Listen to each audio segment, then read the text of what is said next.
Notre invité nous vient il y a 20 ans, originairement de la Corse, en France. Vous allez le reconnaître par le petit accent. Quand il est arrivé ici, il a travaillé à l'IBQ. Maintenant, il est directeur ou co-directeur de Paradoxe. Puis aussi le pasteur de l'église Centre CCH à Saint-Jérôme. Puis ce matin, il nous fait l'honneur de venir avec toute sa famille. Ils ont fait tout le chemin pour venir nous partager ce que le Seigneur a mis sur son cœur. Donc, je vous demande d'accueillir pasteur Laurent Fabrègue.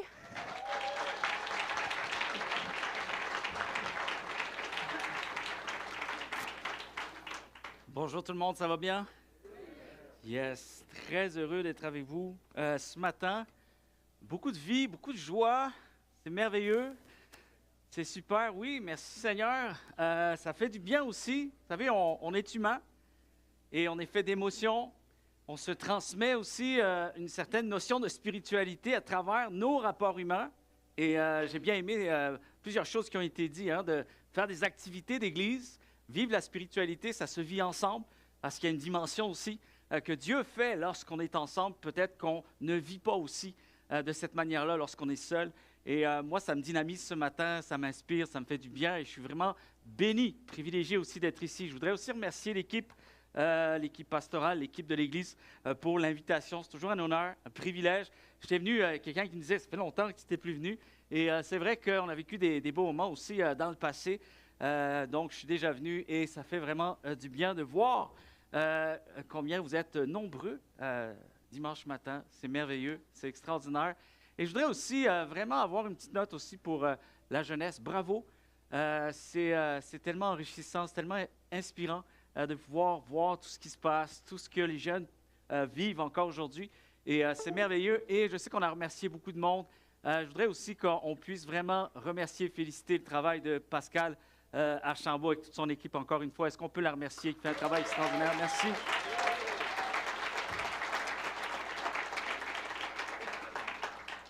Alors, nos jeunes à nous étaient là, je pense, une semaine ou deux avant que dans le même camp. Mes enfants sont là. Il y a Benjamin qui était présent, mon fils. Il y a des temps bénis, des temps que Dieu réserve lorsqu'on prend du temps à part et qu'on se permet de pouvoir rechercher Dieu ce matin. Combien croient aussi que dans des moments comme ce matin, beaucoup de choses peuvent se passer? Il y a quelque chose de puissant, il y a quelque chose d'exponentiel, il y a beaucoup de potentiel à vivre avec Dieu lorsqu'on prend le temps de le chercher.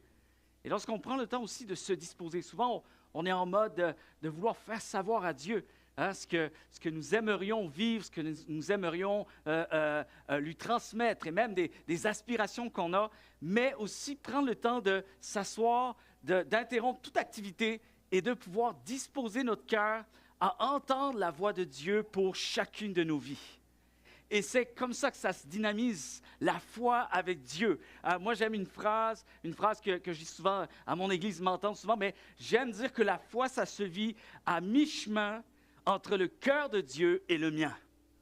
À mi-chemin entre le cœur de Dieu et le mien. Et on sait que Dieu a fait tout le chemin pour que nous puissions non pas mériter sa présence ou sa faveur, mais il a fait tout le chemin pour que nous puissions en bénéficier. Et il n'a pas attendu que nous méritions quoi que ce soit. Nous sommes témoins de la grâce de Dieu. Et si je vis aujourd'hui spirituellement, c'est parce que Dieu l'a bien voulu. C'est parce que c'est lui qui l'a choisi. C'est lui qui a ouvert la voie. C'est lui qui a fait toute l'œuvre qui devait être accomplie. C'est pour ça qu'il a déclaré sur la croix, tout est accompli. Ça veut dire que tous et chacun, tous ceux et celles qui désirent saisir le cœur de Dieu, peuvent saisir le cœur de Dieu. Et Dieu se laisse trouver à ceux et celles qui le cherchent. Amen. Et j'aimerais aussi ce matin vous amener dans une dimension de message. Vous savez, on a des aspirations. Et je crois que si nous vivons spirituellement, c'est parce qu'un jour nous avons aspiré aux choses de Dieu. Il y a eu un moment où nous avons cherché le cœur de Dieu. Et on sait aussi que c'est une œuvre de grâce. Même d'avoir un cœur pour Dieu, nous devons toute la gloire à Dieu. C'est lui qui dispose notre cœur à le saisir, à le connaître et à expérimenter encore plus de lui. Mais la réalité, chers amis, aussi, c'est qu'on a besoin de comprendre aussi toute la dimension qui vient avec la foi. Comment, oui, nous ne sommes pas responsables. C'est-à-dire, je ne mérite pas d'avoir eu la foi, mais j'en suis devenu responsable aujourd'hui. Parce que je suis conscient de ce que Dieu a accompli pour moi. Mes yeux se sont ouverts. Mon esprit s'est ouvert. L'Esprit de Dieu a témoigné à mon esprit tout ce qu'il a en réserve pour moi. Et maintenant, c'est aussi à moi de choisir si je veux y entrer et si je veux poursuivre dans les voies de Dieu. Amen. Ce matin, j'ai comme titre de message, « Quoi faire avec mes aspirations ». Vous savez, on est en début d'année et on sait que lorsqu'on débute une saison, il y a une nouvelle période qui s'entame où des fois, il y a juste des saisons particulières dans notre vie et on sent qu'il y a des choses qu'on doit juste laisser en arrière.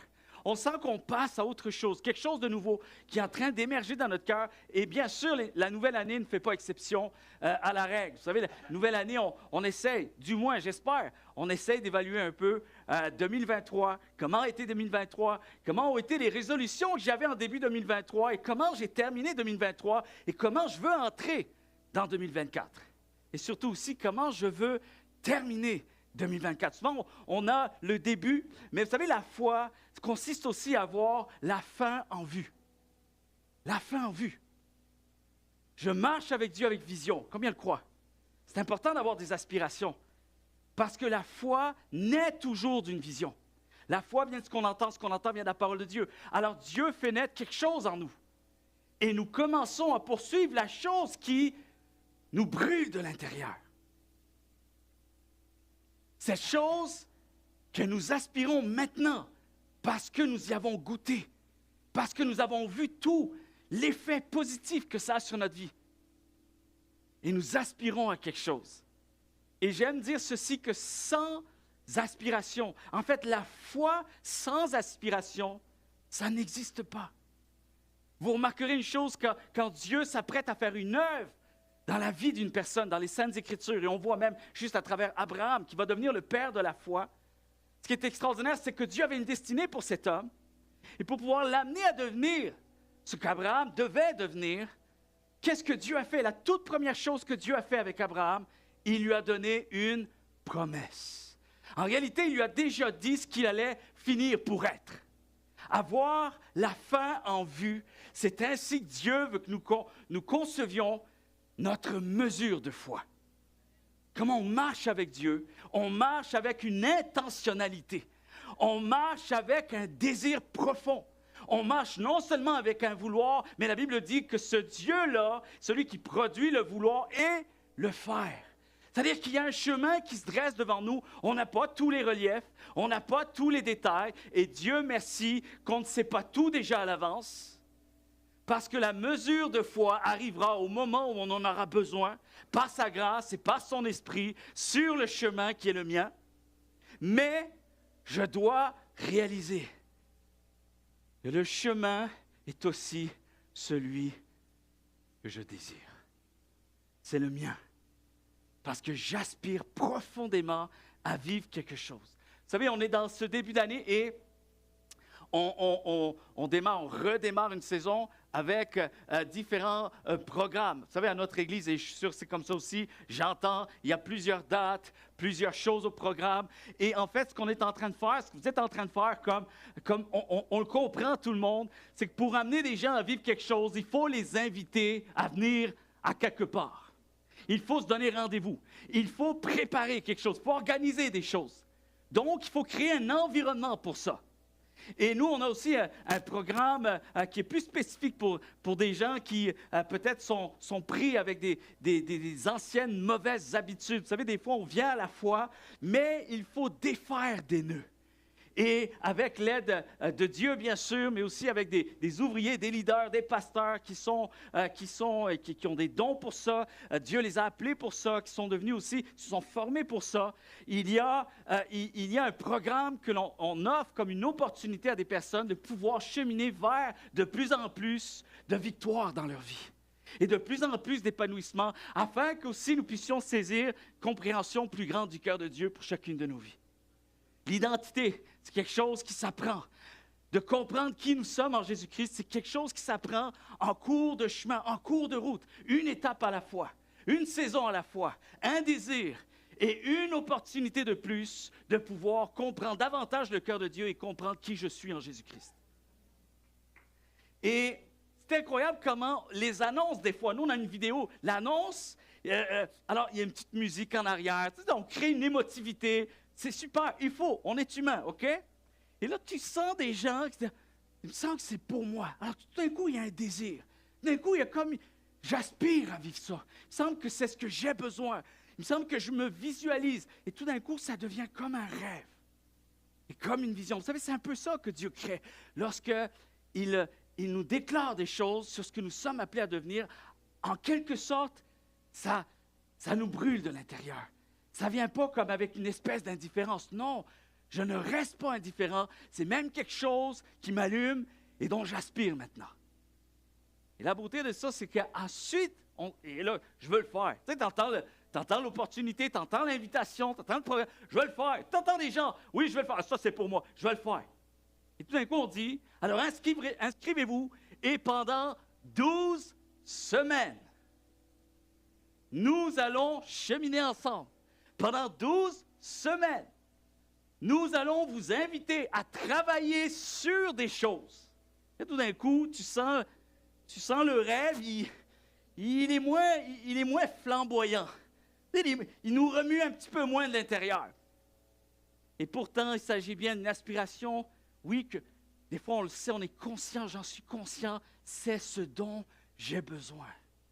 Souvent, Dieu parle à notre cœur et il sait exactement ce dont nous avons besoin. Et la réalité, chers amis, c'est que 12 étapes. Et c'est un exemple. Je donne un exemple parce que c'est comme ça pour tout dans la vie, même notre vie avec Dieu. Pour sortir de quelque chose afin d'entrer dans autre chose. Quand Dieu appelle Abraham, la première des choses qu'il lui dit, c'est « quitte, sors d'ici, afin que tu puisses entrer dans quelque chose d'autre. Sors pour entrer, quitte pour prendre quelque chose d'autre. Répare pour construire autre chose. » Et ça, c'est toute la dimension de la destinée que Dieu a pour nous. C'est le même phénomène. Et c'est logique. Je veux quelque chose et je vais m'y préparer pour faire ce qui doit être fait afin que je puisse aller chercher ce dont mon cœur désire au plus profond de moi. Une opportunité de parcours où on veut donner des outils, se donner les moyens. Est-ce que ça vous parle, ça, ce matin? Se donner les moyens. On aime recevoir de Dieu, mais aussi peut-être une voix qui sort du cœur de Dieu et qui nous dit « Donne-toi les moyens pour ce que je te promets. » Avance. Des fois, on n'aime pas trop la suite du message de Dieu. Et pourtant, la Bible dit que, et on va le voir, vous savez, il y a ce passage qui se trouve, l'apôtre Paul, elle parle de ça, passage qui se trouve dans 1er Thessaloniciens, chapitre 4, au verset 1er, vous l'avez à l'écran. Et Paul va dire, je vais l'expliquer un petit peu tout au long du message, mais il parle d'une progression spirituelle. Il parle de quelque chose qui est né, mais voici maintenant, il adresse un message à des croyants pour leur faire comprendre que ce qui est né en vous, vous en êtes maintenant responsable et vous devez y travailler pour que cette chose grandisse en vous. Ça dit, au reste, frères, puisque vous avez appris de nous comment vous devez vous conduire et plaire à Dieu. Vous devez plaire à Dieu. Et que c'est là ce que vous faites. J'aime les mots « faire ». Nous vous prions et nous vous conjurons au nom du Seigneur Jésus de marcher à cet égard de progrès en progrès. C'est extraordinaire, chers amis. On aime les promesses de la fin du parcours, mais on a besoin aussi de regarder bien en face que le parcours. La promesse sans le parcours est une illusion. En fait, la promesse sans le parcours finit par nous décourager. Et après, on ne sait plus où est le problème. On finit même par penser que Dieu nous a abandonnés, que Dieu n'est plus avec nous. On finit même par penser que nous n'avons même pas la stature qu'il faut pour marcher avec Dieu. Et on est en train de se fourvoyer dans toutes sortes de mensonges, toutes sortes de mauvaises réponses, mauvais raisonnements. Alors il faut apprendre à avancer, à cheminer, à se diriger vers nos aspirations les plus significatives, surtout celles qui sont pointées du doigt de Dieu. Pourquoi le parcours? Parce que ça ne se fera pas tout seul. Ça ne se fera pas du jour au lendemain et ça ne se fera pas toujours de manière super agréable.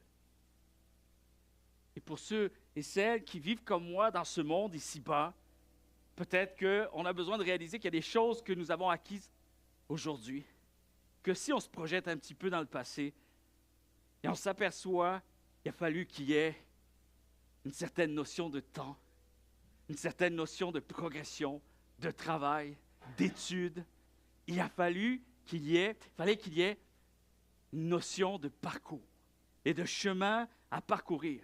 Alors, il y a une invitation du cœur de Dieu, chers amis, et ça, je vais faire très attention. Parce que la foi, c'est l'histoire de la grâce de Dieu. Amen. Souvent, on a de la difficulté à aborder ces sujets-là parce qu'on confond. Après, il y a une ligne qui est mince. Mais lorsqu'on comprend que je peux y entrer dans ce chemin, et j'en suis même responsable uniquement par la grâce de Dieu. Pas parce que je suis meilleur qu'un autre, pas parce que je suis plus préféré de Dieu, pas parce que j'ai des mérites. Absolument pas. Je peux y entrer sur ce chemin de progression spirituelle tout simplement parce que Dieu l'a permis, parce que Dieu m'y a fait grâce, parce que Dieu est un Dieu bienveillant, aimant, extraordinairement aimant à mon égard. Ses pensées à mon égard sont continuellement remplies d'affection profonde. Et j'espère que vous réalisez à quel point vous avez une valeur inestimable aux yeux de Dieu. Une création si merveilleuse. Alors il y a une invitation qui est conduite, dirigée par la grâce de Dieu, l'appel de Dieu. Oui, j'ai entendu l'appel de Dieu, mais je rends grâce à Dieu de m'avoir fait entendre sa voix. Merci pour l'opportunité de possibilité. Merci d'avoir ouvert mes yeux. Merci pour l'espérance de la foi. Merci pour les victoires possibles. Et merci pour la révélation de ce que tu comptes faire avec moi. Amen. Alors, il faut qu'il y ait une suite. C'est mon premier point ce matin. Faire des choses. Vous savez ce que c'est? Y donner suite. Qu'est-ce que ça veut dire? C'est faire des choses, maintenant, en lien avec ce que je crois et ce que j'aspire à vivre avec Dieu. C'est en réalité, c'est pas nécessairement de dire c'est tout moi qui crée la foi. Non. La foi est née et ça me donne maintenant une croyance que je n'avais pas avant. Alors je crois avec une vision de Dieu. Je regarde ma vie avec la vision de Dieu, avec le cœur de Dieu, l'amour de Dieu, les vérités du royaume de Dieu. Et maintenant, je vais faire des choses en fonction de ce que je crois. Je fais des choses en fonction de ce que j'aspire à vivre avec Dieu. Il y a un passage dans l'Apocalypse, et vous allez voir que je m'en viens avec Paul aussi, pourquoi il explique ça aux chrétiens les Thessaloniciens. Et dans l'Apocalypse 22, ça dit, écoutez bien, vous savez, l'Apocalypse, ça, c'est un livre où on y met toutes sortes de définitions, de commentaires, et il y a beaucoup aussi de perceptions. Mais la réalité, chers amis, c'est que quand ce livre, quand ces écrits, quand ce message a été révélé à Jean, à une période bien précise, c'était en réalité le but de ce message était pour redonner espoir aux chrétiens, à ceux qui croyaient en Dieu, et surtout ceux et celles qui croyaient en Dieu dans des contextes difficiles, afin qu'ils puissent toujours se souvenir que ce qui viendra après, l'espérance des choses à venir, est encore plus glorieuse que ce qui vous arrive aujourd'hui. Alors gardez courage, gardez foi, ne désespérez pas. Alors c'était pour apaiser les chrétiens, redonner une vision d'espoir et surtout continuer à garder foi. Et ce que j'aime ici, c'est que lorsque Dieu révèle à Jean son message qui concerne, et c'est vraiment ce qui va venir compléter l'ensemble des Saintes Écritures. Tout ce que Dieu communique depuis le début à l'histoire de l'humanité, le livre de l'Apocalypse vient sceller tout ça, vient nous faire comprendre pourquoi le début, pourquoi le milieu, et maintenant on comprend ce que Dieu a finalisé dans toute cette histoire. Et on saisit tellement le cœur de Dieu. Ce que j'aime avec ça, c'est qu'il va dire, ne garde pas secrètes les paroles de Dieu qui sont dans ce livre. Et nous ici, on ne parle pas seulement de l'Apocalypse, puisque l'Apocalypse venait prendre l'ensemble de ce que Dieu avait déclaré. Et c'est comme la continuité et une finalité tellement extraordinaire. Alors nous aussi, on peut saisir que c'est une parole qui nous adresse aussi à nous aujourd'hui, qui connaissons les vérités du royaume, qui avons la parole de Dieu entre nos mains. L'Église de Jésus-Christ a besoin de recevoir cette parole qui déclare, que Dieu nous déclare, ne garde pas secrète les paroles de Dieu qui sont dans ce livre que je t'ai confié par ma grâce. Et il va dire ceci, celui qui est bon, alors qu'il continue à faire le bien. Et celui qui vit pour Dieu, qu'il continue de vivre pour Dieu. Et encore une fois, je vis pour Dieu par l'entremise de la grâce de Dieu. C'est sa grâce. Mais je suis appelé à continuer de vivre pour lui. Maintenant que je le connais, maintenant je sais qui il est, maintenant que je sais tout ce cadeau divin et précieux qu'il m'a accordé et qu'il m'accorde encore, sachant aussi qu'à chaque jour de ma vie, les bontés de l'Éternel se renouvellent et que j'ai accès à sa grâce tous les jours de ma vie. Alors je dois continuer avec cette perspective, avec cette mesure de foi. Et c'est dans cette mesure que Paul parle de cette progression spirituelle. Je ne suis pas responsable, je ne suis pas propriétaire de ce que Dieu a fait. Mais j'en suis devenu, en quelque sorte, maintenant responsable. De faire continuer l'œuvre de Dieu, sachant que c'est par sa grâce que cette œuvre se manifeste. Alors c'est tellement extraordinaire. Ce que j'aime aussi, c'est quand ça dit que celui qui vit pour Dieu, qui continue de vivre pour Dieu. Et c'est fou parce que, regardez bien, cette phrase est un peu bizarre. Celui qui est bon, qu'il continue à faire le bien. La réalité, chers amis, c'est comme, ça vient résumer un peu l'ensemble de ce que Jésus disait déjà lorsqu'il était sur terre. Surtout, il reprenait les religieux de son temps et qui leur disait, le problème, c'est que vous avez un évangile fait de paroles. Et on proclame la justice de Dieu, on proclame les vérités de Dieu. Mais celui qui est juste, chers amis, ce n'est pas seulement celui qui déclare la justice de Dieu, mais c'est celui qui vit selon la justice de Dieu. C'est celui-là le véritable ambassadeur pour Dieu.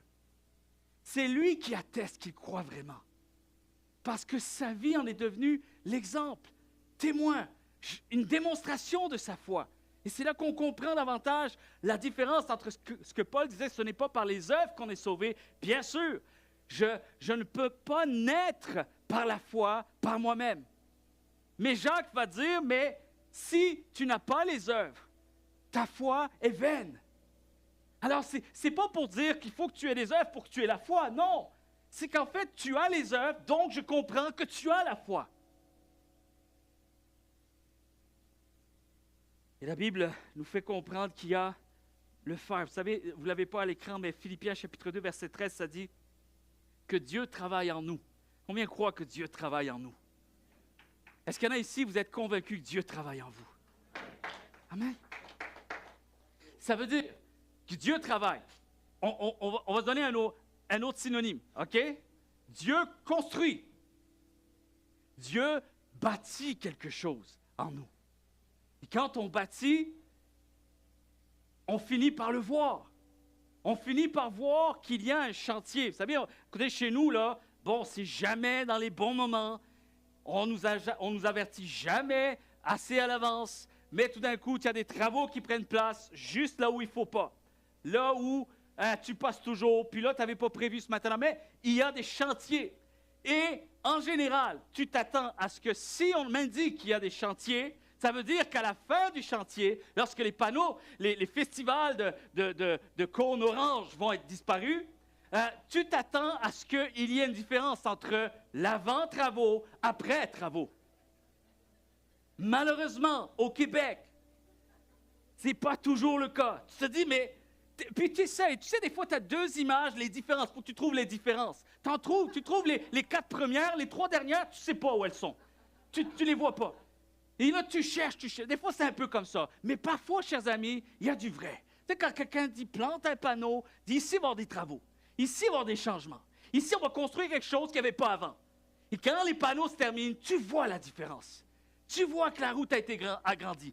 Tu vois que finalement, il y a plus d'espace. C'est plus agréable. C'est plus sécuritaire. Tu vois que quelqu'un a pensé à améliorer l'environnement. Quand ça dit que Dieu travaille en nous, il nous construit pour devenir meilleur encore. Amen. Meilleur. Dieu travaille en nous et voici, il nous rend capables. Combien croient que Dieu te rend capable? Peut-être des choses que tu ne pensais pas être capable avant. Et tout d'un coup, par sa grâce, il y a quelque chose qui prend place en toi. Même les gens autour de toi sentent que quelque chose est différent. Que tu as des capacités que tu n'avais pas avant. Peut-être même un courage que tu n'avais pas. Une assurance que tu n'avais pas. Des désirs, des projets, des vertus que tu n'avais pas. Pourquoi? Parce que Dieu progresse en toi. Dieu progresse en toi. Dieu travaille en nous et il nous rend capables de vouloir. C'est important, il faut commencer avec le vouloir, sans aspiration. Le problème, c'est que si on essaye de faire quelque chose sans savoir qu'est-ce que je fais, pourquoi je le fais, je ne sais même pas c'est qui est en arrière de ce que je fais, ça ce qui arrive, c'est la meilleure définition de la religion. Ça, c'est être religieux. Finalement, tu vas faire les choses et puis tu vas t'apercevoir, tu y es plus contraint de les faire que plus être amoureux de faire ça. Ça, c'est la religion. Et je veux bien faire comprendre à tout le monde. Ça naît à la présence de Dieu. Un Dieu qui touche le cœur d'un être humain. Peut-être personne ne voit encore la nouveauté. Personne ne voit encore le miracle. Mais toi, tu le sais qu'à l'intérieur, un miracle a pris place. Il y a un feu qui brûle comme il ne brûlait pas avant. Et tout d'un coup, ce que tu as de la misère à vivre pour les choses de Dieu avant, tout d'un coup, tu as le goût de le vivre.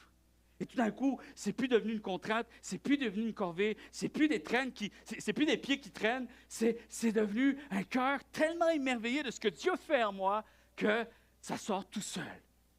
Et j'ai le goût d'aller plus loin, j'ai le goût de glorifier le Seigneur, j'ai le goût d'honorer Dieu à travers ma vie entière. C'est ça qu'on essaye de vivre aussi. Je le sais aussi à travers Pascal, l'équipe. Et j'ai été pasteur de jeunesse pendant plusieurs années. Je travaille encore au sein de la jeunesse, mais lorsqu'on veut organiser des temps de retraite, de ressourcement, où on cherche la présence de Dieu, on le sait, on veut vivre. On veut que notre cœur soit tout d'abord touché, afin que ce qui suivra par la suite se fera, encore une fois, par l'entremise de la grâce de Dieu. Et c'est le meilleur témoignage qu'on puisse offrir à ce monde qui est perdu sans Dieu.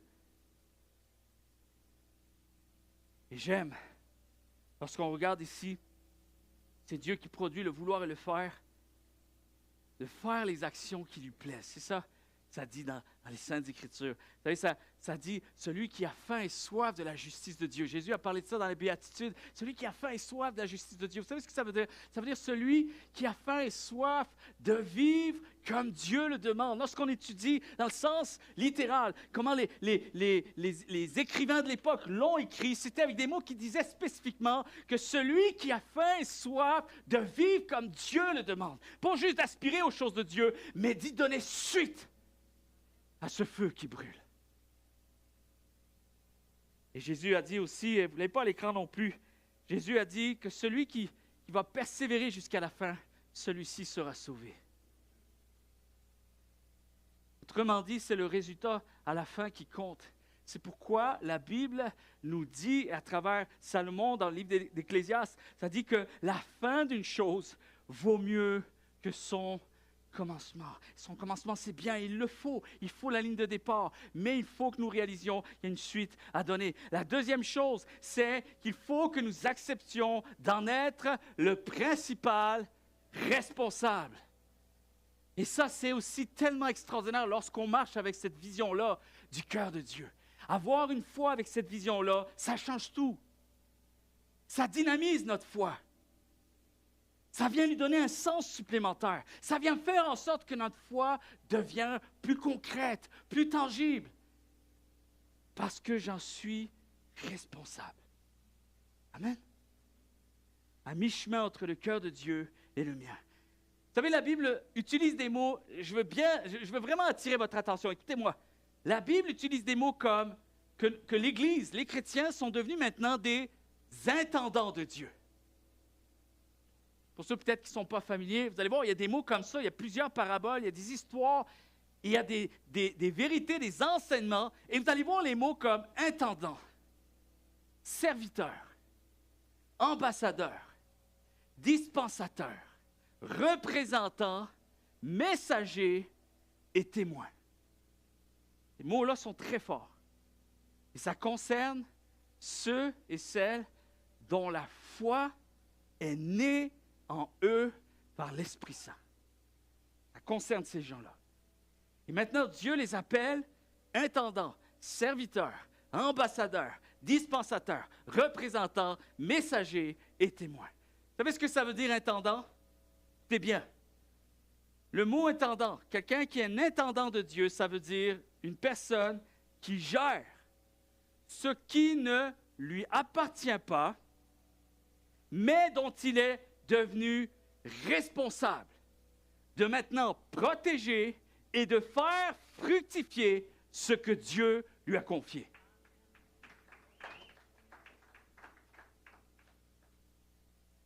Et moi, je suis celui qui dit oui, me voici pour gérer les choses que Dieu fait.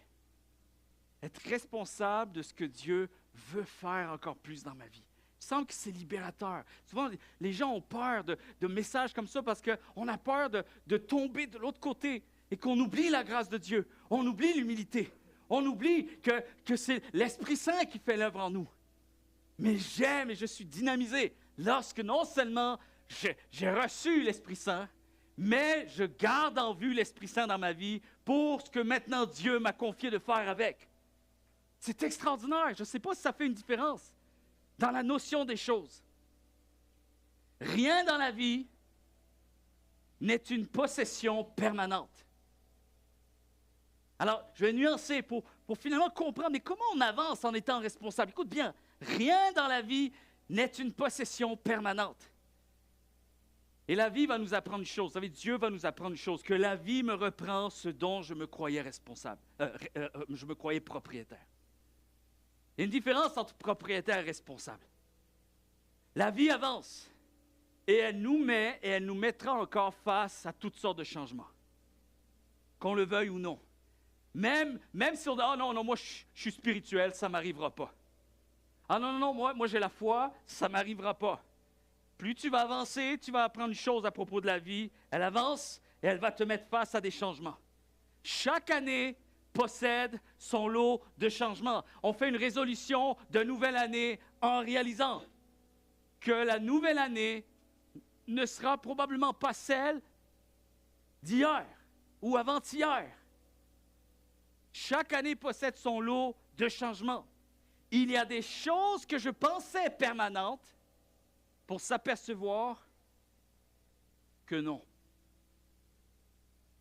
Et il y a des choses que je pensais être à moi pour toujours, prises pour acquis, garanties à vie, scellées et statuées, ça reste dans ma cour, ça restera là, c'est à moi, je garde, pour finir, finalement, qui finissent par nous filer entre les doigts pareils. Et chaque année, j'apprends à m'adapter. J'apprends à me transformer. Par la grâce de Dieu, encore une fois. Mais je dois apprendre à me transformer. Je dois apprendre à m'adapter. Et c'est ainsi aussi qu'il faut prendre en considération que Dieu continuera à travailler en chacun de nous. À travers ce que je reçois, mais à travers aussi ce que je dois relâcher.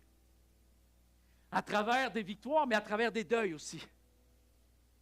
À travers des choses que l'on a eues peut-être dans le passé, et des choses, finalement, qu'on doit accepter. À travers des nouveautés, nouvelles capacités, mais aussi à travers de l'usure, du vieillissement, des vitesses que j'étais capable d'atteindre en courant. Il va falloir que ça soit au passé. Il va falloir que je conjugue ça au passé. Hein? Il y a des choses que j'aimais manger avant. Il va falloir que je m'en souvienne. Au moins, je m'en souviens. J'ai plus l'odeur, j'ai plus la texture, mais au moins, je m'en souviens. Et moi, j'ai bien aimé. Il y a un pasteur qui a dit un jour ceci. Au fil des années, il y a des choses de l'étage du haut qui doivent déménager en l'étage du dessous. Et c'est vrai. Pourquoi? Parce qu'il y a toutes sortes d'affaires qui se passent. Et maintenant, écoutez bien ceci. Et ça, c'est une vérité à se rappeler. Pourquoi? Parce que même quand le temps passe, même quand les choses me filent entre les doigts, je demeure responsable. Même de ça. Avoir une vision pour Dieu, même à travers ça. Et à chaque année, je dois me rappeler que je ne possède pas le temps et que je dois servir Dieu maintenant, avec ce que j'ai aujourd'hui, et le faire fructifier dès aujourd'hui. Amen. C'est comme ça qu'on devient responsable. Parce qu'on sait qui est Dieu, mais je sais qui je suis. Je ne suis pas le propriétaire. Je ne suis pas le héros. Peut-être que j'ai réussi. Il y a des choses que je suis fier. Il y a des choses que je peux dire, hey, ça, je peux valider.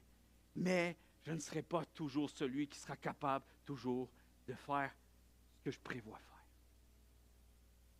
Je ne suis pas le propriétaire. Je ne suis pas le maître. Et je ne peux rien prendre pour acquis. Mais j'en suis responsable. Vous savez ce que j'aime dire, c'est que je suis un responsable reconnaissant. Je suis un responsable privilégié. Je suis un responsable qui marche avec un cœur plein d'émerveillement. Je suis un responsable qui marche par la grâce de Dieu, qui a reçu tout par la grâce de Dieu et non par contrainte. Je ne marche pas par contrainte. Je ne prétends pas avoir reçu ou faire les choses parce que je le mérite, parce que je suis plus préféré de Dieu que les autres, parce que je suis meilleur que les autres. Absolument pas. Je suis un responsable reconnaissant parce que c'est uniquement par l'entremise de la grâce de Dieu que je peux vivre avec cette mesure de foi aujourd'hui. Et là, je veux aller vraiment, peut-être je ne finirai pas tout le message, mais le cœur du message est là. Ça dit dans Apocalypse, chapitre 22, verset 2, ça dit qu'au milieu de la ville, il y a l'arbre de vie. Il y a cette espèce de symbolique qui est là, c'est tellement extraordinaire. Il donne des fruits 12 fois dans l'année, une fois par mois, et ses feuilles servent à guérir les peuples. Une des choses que l'on sait, c'est que Dieu est celui qui va continuellement prodiguer la vie. Amen? Il est l'arbre, il est notre arbre de vie. Maintenant, lorsque ça dit que je suis intendant de Dieu, je suis ambassadeur, je suis messager, ce qu'on oublie des fois avec l'Apocalypse, c'est que ce livre était aussi là pour adresser un message à l'Église pour le temps qu'elle allait être encore sur terre. Et que cette représentation de ce que le royaume de Dieu est pour nous, ce qu'il sera dans sa plénitude pour l'éternité un jour, ça c'est l'espérance des choses à venir. Et on se réjouit de ça. Et c'est notre plus grande mesure de foi. Mais ce qui est extraordinaire, c'est de comprendre aussi que le message que Dieu adresse à son Église, c'est que nous sommes appelés également à être cet arbre de vie pour les ténèbres qui sont autour de nous. Dieu m'appelle à resplendir d'une foi vivante. Dieu m'appelle à resplendir de sa présence. Et une des choses, c'est que, vous savez, le psaume 1er, c'est spécial parce que David, quand je vous dis l'Apocalypse, ça vient sceller l'ensemble de ce qui a été dit dans le passé déjà, à travers les écrits anciens et des hommes de Dieu qui nous ont précédés. Ce qui est merveilleux, c'est que nous, on a ces histoires-là. En étudiant les Saintes Écritures, on voit ce que Dieu a fait avec d'autres qui nous ont précédés. C'est des gens de la même nature que vous et moi. Donc, ce que Dieu a fait avec eux, il désire le faire encore avec nous. Et c'est ça qui doit vraiment dynamiser notre foi. Et la beauté dans tout ça, c'est que même David va dire dans le psaume 1er, je suis comme un arbre planté près d'un courant d'eau. Et c'est fou parce que l'Apocalypse dit qu'il y a un feuillage qui va demeurer continuellement. Et le feuillage est porteur de fruits. Il est en train de signaliser qu'il y a un fruit. Et on comprend aussi toute l'histoire qu'il y a avec le figuier que Dieu, que Jésus-Christ va juste comme sécher. Alors, je ne veux pas rentrer dans tous ces détails, c'est peut-être pour un autre message, mais le psaume 1er, ça dit « Je suis près d'un courant d'eau ». Et le courant d'eau, c'est Jésus-Christ. C'est nous, c'est notre foi. Je suis planté dans la foi par la grâce de Dieu. Et maintenant, voici mes feuilles qui prodiguent la vie autour de moi. Et j'aimerais vous dire, je ne sais pas si vous savez. Et là, peut-être un message un petit peu plus pointilleux, désolé, mais avec beaucoup de grâce, avec beaucoup d'amour. Je sais aussi peut-être qu'il y a des gens qui souffrent en ce moment et ce message est peut-être à prendre un petit peu en considération. Mais pour d'autres qui vont bien, vous savez que les forts soutiennent les faibles. Je m'adressais à des gens qui sont forts aujourd'hui, ce matin.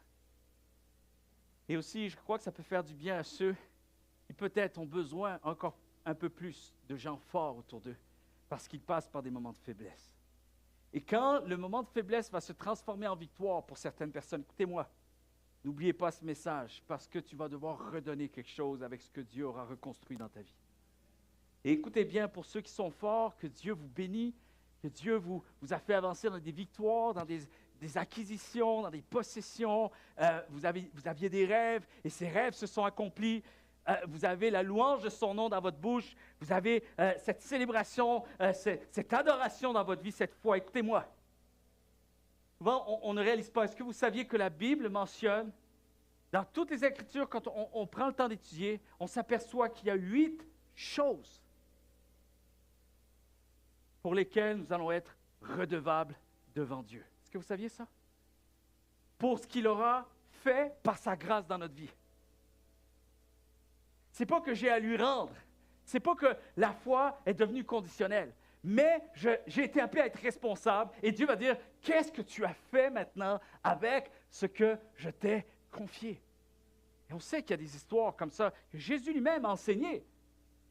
Qu'il y aura une suite, il y aura des répercussions en fonction de ce qu'on aura fait et en fonction de ce qu'on aura négligé de faire.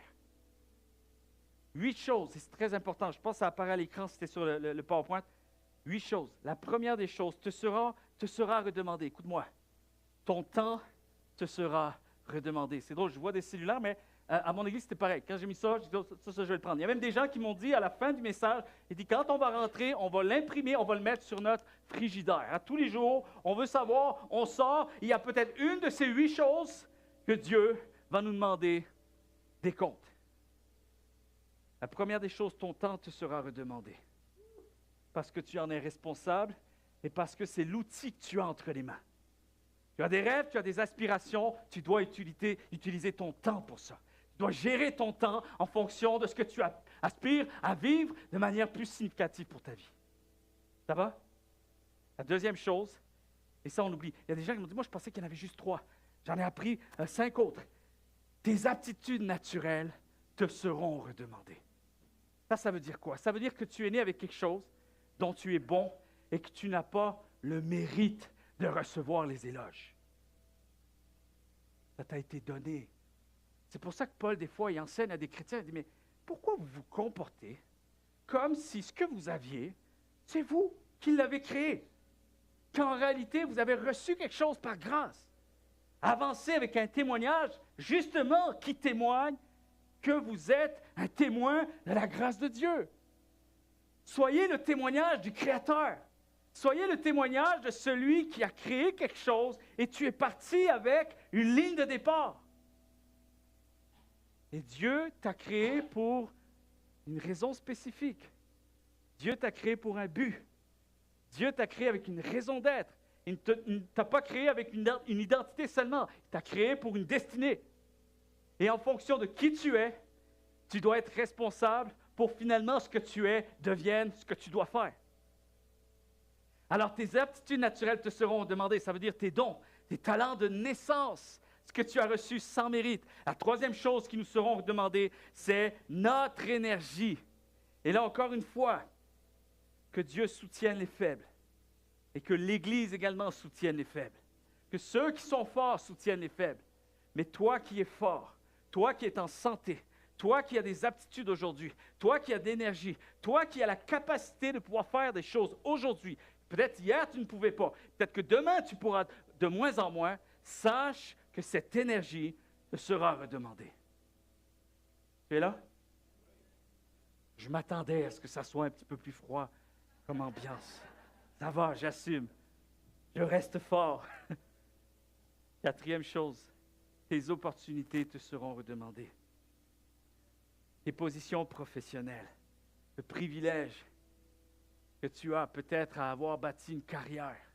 Et oui, que tu as travaillé fort, tu as transpiré pour ça, tu as voulu des choses, tu as fait ce qu'il faut, tu as fait des sacrifices, mais n'oublie pas que Dieu t'a accordé les outils que tu as utilisés pour te rendre là. C'est une grâce. Est-ce qu'on peut continuer à croire que tout est une grâce? Alors tes opportunités, ta position professionnelle, ton statut social, tes champs, tes sphères d'influence, penses-tu que Dieu te place comme ça, au hasard, à quelque part, de manière aléatoire? Penses-tu que Dieu a permis que tu réussisses dans une branche professionnelle quelconque pour atteindre finalement un entourage sans que tu prennes conscience que Dieu avait prévu de faire quelque chose? Hey, je mets un de mes enfants là-dedans. Je mets un chrétien, l'Église de Jésus. Je le mets là parce que je compte aussi toucher les autres autour de cette personne-là, en notant que cette personne continue à demeurer responsable de sa foi. Tes opportunités, donc, professionnelles, statut social, champ d'influence, sphère d'influence. N'oublie pas, garde ça en tête. La cinquième chose, et ça, on aime le moi. Ça, c'est le moi, je l'ai mis au milieu, juste pour compenser un peu. Tu sais, des fois, tu veux faire manger des légumes aux enfants, tu le mets au milieu d'un pain, des trucs qui goûtent un peu aux choses, mais tu fais passer quelque chose. Mais c'est important. Ton argent, là, le mot argent, dis-le autrement, ta générosité. Non. Non. Ta générosité, c'est dans l'ensemble de ces 8 aspects qui sont là. Et ta générosité va aussi comprendre ton argent, tes bénédictions, tes acquisitions et ton aisance. L'aisance que tu as à pouvoir acquérir, posséder, acheter des choses, c'est un outil, c'est un pouvoir. Et n'oublie pas qu'il t'est possible d'avoir une vision de Dieu, une vision de servir Dieu, même au travers de ton portefeuille, au travers de ton argent. Garde la vision, je suis responsable de ma foi en Dieu à travers ce que je possède. Également, 6, tes choix, ta liberté de choisir. C'est pas une grâce, ça? C'est pas tout le monde dans ce monde qui ont la grâce que nous avons ici au Québec. On se plaint, hein? On se plaint, c'est sûr. On aura toujours une raison de se plaindre. On se plaint. Mais réalise quand même ce que tu as. Et s'il faut des fois, regarde ce qui se passe ailleurs, peut-être que tu vas un peu moins te plaindre. Liberté que nous avons de choisir. La liberté que nous avons même de pouvoir placer nos priorités. Et j'ai ce privilège-là de pouvoir à chaque saison dire « Hey, je change un peu les cartes, je change un peu la déco. » On a ce privilège-là. Alors tout ça te sera redemandé. Pourquoi? Parce que Dieu t'aura permis de pouvoir faire quelque chose avec ça. Ton parcours de vie également, 7, tes leçons de vie, tes apprentissages, ton évolution, tes succès comme tes échecs, ton témoignage, la maturité de ta foi et ton savoir. Chers amis, j'aimerais vous dire, les périodes de réussite, tout comme les périodes difficiles, nous apprennent quelque chose à propos du cœur de Dieu. Toute chose concourt au bien de ceux et celles qui aiment Dieu. Dieu nous apprend toujours son cœur. Il n'y a pas une saison où je ne peux pas saisir quelque chose à propos de Dieu.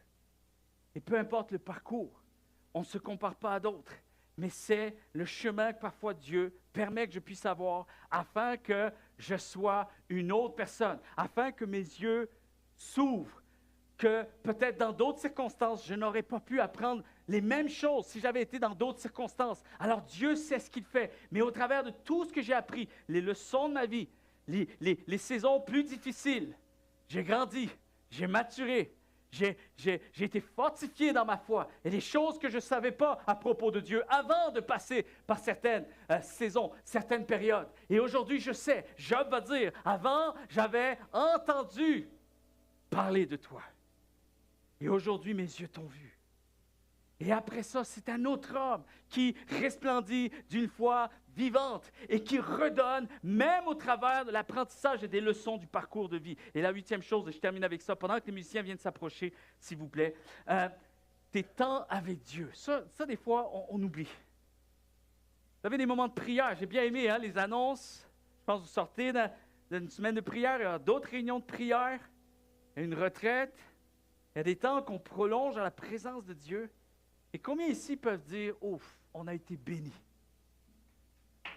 Yes. Et souvent, qu'est-ce que ça veut dire béni? Ça veut dire quoi avoir été béni, chers amis? Ça veut dire, Dieu a parlé. Dieu m'a fait connaître son cœur. Des fois, on rentre en prière, on a besoin d'une direction, et merci Seigneur, Dieu a répondu.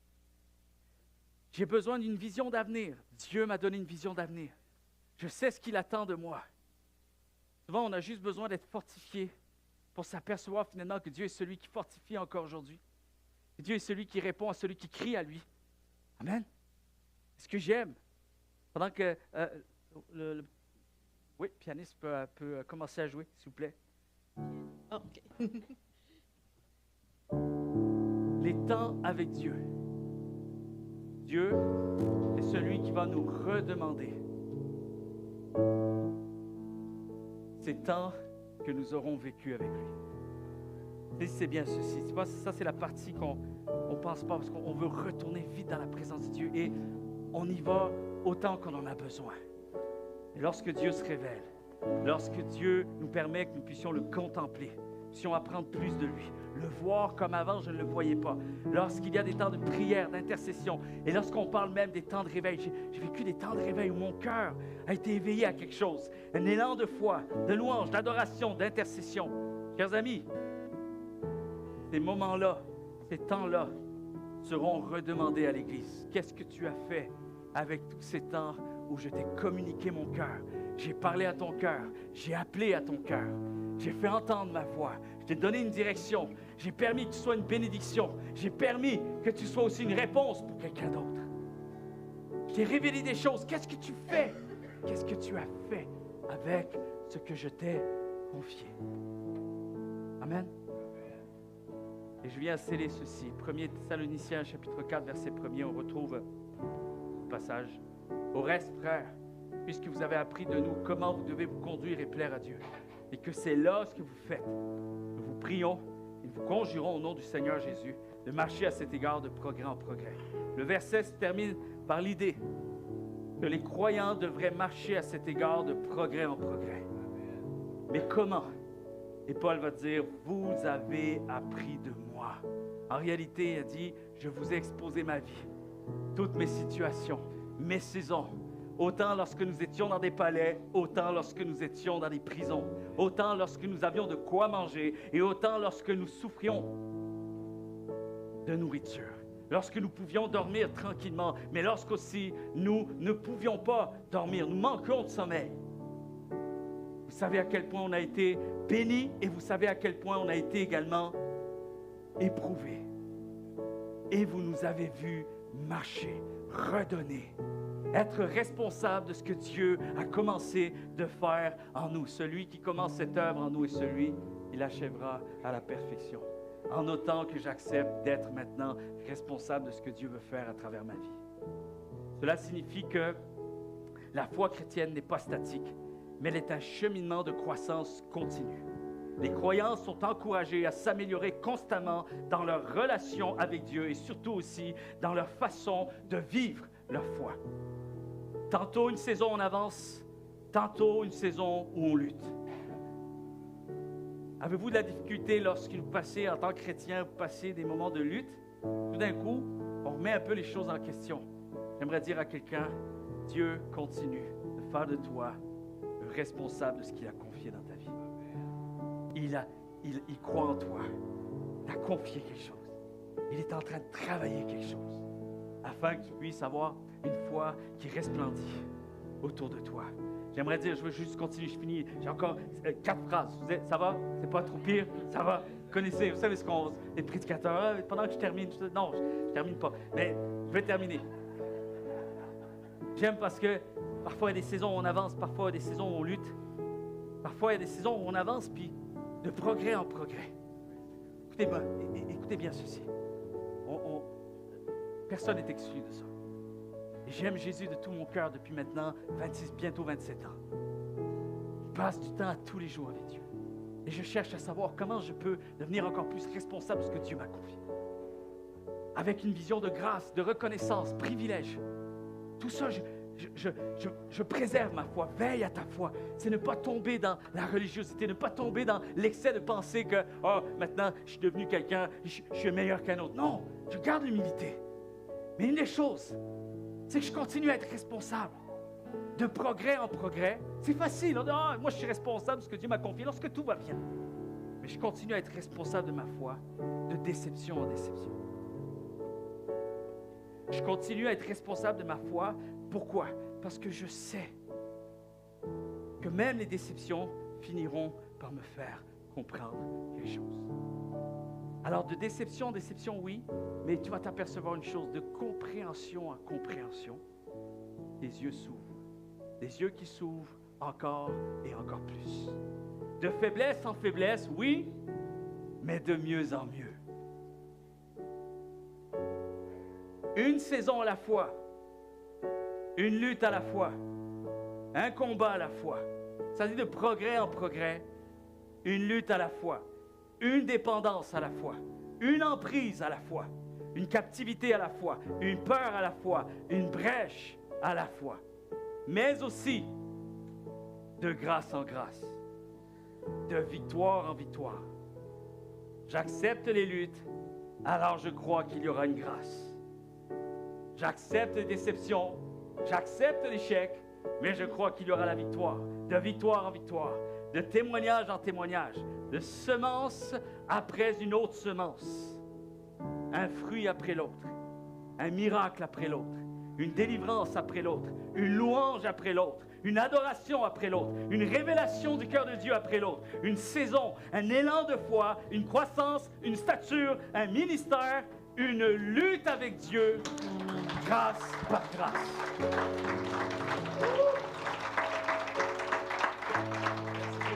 Est-ce qu'on peut se lever tous ensemble, juste avoir un dernier mot de prière avant de finir avec un chant? Seigneur, on veut te remercier pour la grâce que tu as accordée à chacune de nos vies. En réalité, Seigneur, tu accordes ta grâce à chaque être humain. Et ce matin, je prie que nous puissions aspirer à entrer dans cette vie de grâce, à entrer dans cette vie de foi, de mesure de foi. Je prie, Seigneur, ce matin, parce que tu ne rejettes pas, tu ne refuses pas celui ou celle qui s'approche de toi de tout son cœur. Alors, Seigneur, ce matin, je prie également que nous puissions être là en tant qu'Église de Jésus-Christ. Seigneur, nous ne sommes pas propriétaires de rien et nous sommes là pour un temps. Mais Seigneur, je réalise ce matin et nous réalisons ensemble que nous en sommes responsables. Nous sommes responsables de ce que tu nous as confié et nous sommes responsables de faire fructifier les choses que Dieu nous a confiées. Alors, Seigneur, ce matin, je prie qu'il y ait un élan, une prière qui se dispose comme étant un élan de foi, afin que nous sortions de ce lieu avec une vision renouvelée, une vision même plus concrète, plus tangible, que nous puissions dire, « Hey, je vais y donner suite. Je vais m'asseoir, je vais chercher le cœur de Dieu, mais je vais essayer de savoir comment je peux faire les choses pour que ça ne soit pas seulement un vouloir, que ça ne soit pas seulement une aspiration, qu'il n'y ait pas de suite. Seigneur, je veux vraiment non seulement vouloir vivre des choses profondes avec toi, mais je veux pouvoir en être responsable, ambassadeur, serviteur, dispensateur, messager, témoin. Je veux briller autour de moi. Alors Seigneur, nous voulons déclarer, fais-nous découvrir ton cœur, découvrir le cœur de Dieu et surtout resplendir d'une foi vivante. Et tous ensemble, nous déclarons un vrai et un grand Amen. Est-ce qu'on peut acclamer le roi des rois ce matin? Mon cœur recherche ta face, alors je cède à toi. Oui, Seigneur, mon cœur désire plus de toi. Mon cœur recherche ta face, alors je cède à toi. Tout en moi, oui, tout en moi est ému par ton amour, oui, captivé par qui tu es. Conduis-moi à te connaître plus encore. Je veux m'approcher de toi et laisser mes peurs derrière moi. Seigneur, viens toucher ma vie. Tout en moi est ému par ton amour et captivé par qui tu es. Conduis-moi à te connaître plus encore. Je veux m'approcher de toi, laisser mes peurs derrière moi. Seigneur, viens toucher ma vie. Oui, tout en moi est ému par ton amour, captivé par qui tu es. Conduis-moi à te connaître plus encore. Je veux m'approcher de toi, laisser mes peurs derrière moi. Seigneur, viens toucher ma vie à nouveau.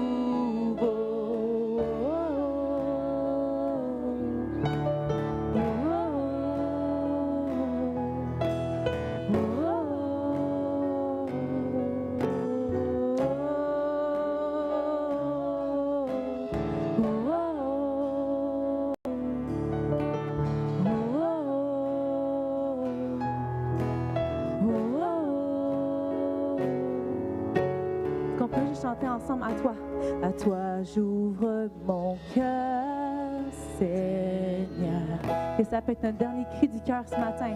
À toi j'ouvre mon cœur à jamais. Donc fais ce que toi seul sais faire, ce que toi seul sais faire. Viens prendre la place, Jésus. Jésus, viens régner dans ma vie. À toi j'ouvre mon cœur, Seigneur. Oh, à toi j'ouvre mon cœur à jamais. Donc fais ce que toi seul sais faire. Jésus, viens régner dans ma vie. À toi j'ouvre mon cœur, Seigneur. À toi j'ouvre mon cœur à jamais. Donc fais ce que toi seul sais faire. Jésus, viens régner dans ma vie.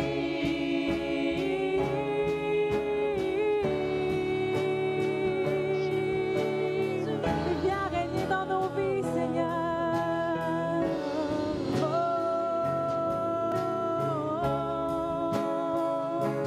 Oui, Seigneur, on te remet, Seigneur, le reste de cette semaine de prière, Seigneur. Alors qu'on se prépare à aller manger, alors qu'on se prépare à revenir ici pour louer et célébrer ton nom pour cette soirée de louange. Seigneur, on veut que les chaînes puissent se défaire durant cette fin de semaine, durant cette semaine, Seigneur. On veut s'attendre à toi, Seigneur. Et comme on a dit ce matin, Seigneur, que les faibles se sont soutenus dans la prière, que ceux qui sont accablés ce matin ou cette semaine se sont soutenus par ceux qui ont la force de pouvoir aider les autres, de pouvoir être de prier. Donc, Seigneur, que ça puisse un temps où que ton Église soit fortifiée durant ces temps de prière, Seigneur. Alléluia. Oui, Seigneur, on te remet cette soirée de louange. On te remet le reste de cette journée, Papa, le reste de cette semaine, Seigneur. Et on s'attend à toi. Alléluia. Alléluia. Est-ce qu'on peut donner une bonne main d'applaudissement pour le Jésus encore une fois, une dernière fois ce matin? Alléluia. Merci, Seigneur Jésus. Merci pour ce que tu fais, Papa. Alléluia. Je vous souhaite une excellente matinée. Soyez bénis. Prenez le temps de parler, mais pas trop. Prenez le temps d'aller manger et de revenir ici à 7h, soirée de louange. On vous attend, je veux tout vous voir. Amen? Amen. On se voit ce soir. Au revoir tout le monde. Bon dimanche. Oui, tout en moi est ému par ton amour, captivé par qui tu es. Conduis-moi à te connaître plus encore. Je veux m'approcher de toi, laisser mes peurs derrière moi. Seigneur, viens toucher ma vie à tout en moi. Est ému par ton amour, captivé par qui tu es. Conduis-moi à te connaître plus encore. Je veux m'approcher de toi et laisser mes